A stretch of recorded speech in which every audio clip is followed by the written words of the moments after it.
right, moving on. I want to talk a little bit about Travis Kelce because he's a bit in limbo right now. We don't know. Is he going to retire? Is he going to come back? I wrote a blog for WeCoulldGetEverythingSports.com. Please go check it out. I'm going to be trying to blog more often there. Also, of course, check out Dolphins Talk for my blogs about Miami Dolphins in particular. So I'm just kind of recap what I wrote there, give some additional thoughts. Travis Kelce did say earlier, quote, "I'm going to take some time to figure it out, and I think I owe it to my teammates that if I do come back, it's going to be a wholehearted decision, and I'm not half-assing it, and I'm fully here for them," close quote. So here's what I wrote for the blog, and I hope you enjoy. Father Time is undefeated. It's a cliche, but it's one for a reason.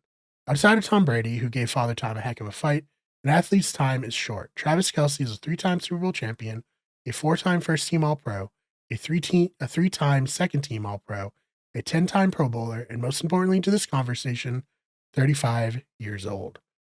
Kelce looks like a shell of himself this past season, posting a career low in receiving yards with 823 and touchdowns with 3.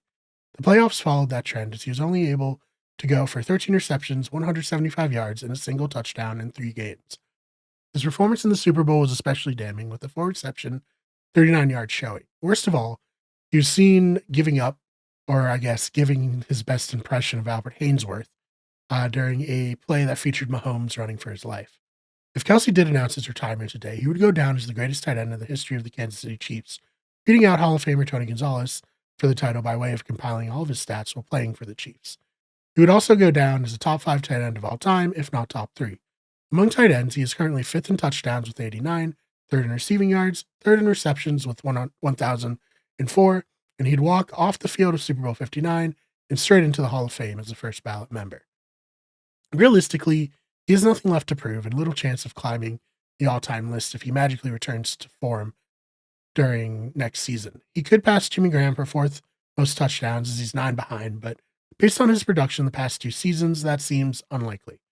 The greatest argument for Kelce making one last run at things is money. If he tells the Chiefs he's playing next season, he'll get $11.5 million roster bonus on March 14th. In total, he'll make a little over $17 million next season. Perhaps most importantly, from a competitive athlete's point of view, he would have one more shot to win a Super Bowl, avenging the denied three-peat from this season.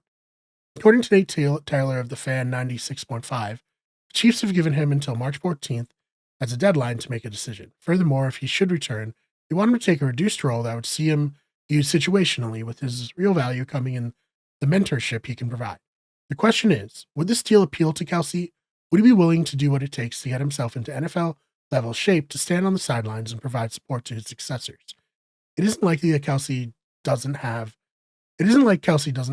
off-the-field options. Travis and his brother, former Eagles center Jason, host a wildly successful New Heights podcast. The latest full episode, where they discuss the Super Bowl, has pulled in 1.8 million views in just 3 days. The channel itself has over 2.5 million subscribers, and it shows no signs of slowing down. He also dabbled in acting, with a role in the upcoming Adam Sandler movie Happy Gilmore 2 and on the FX show Grotesquerie. Not to mention the wealth of opportunities afforded to him as the boyfriend of Taylor Swift, the most famous pop star in the world. Again, Travis Kelce has nothing left to prove as a football player. He's managed to ascend to heights very few players can ever dream of. When he's done, he'll be remembered as a legend. If I had to make a call, I would say that it's unlikely that he will retire. That he will retire.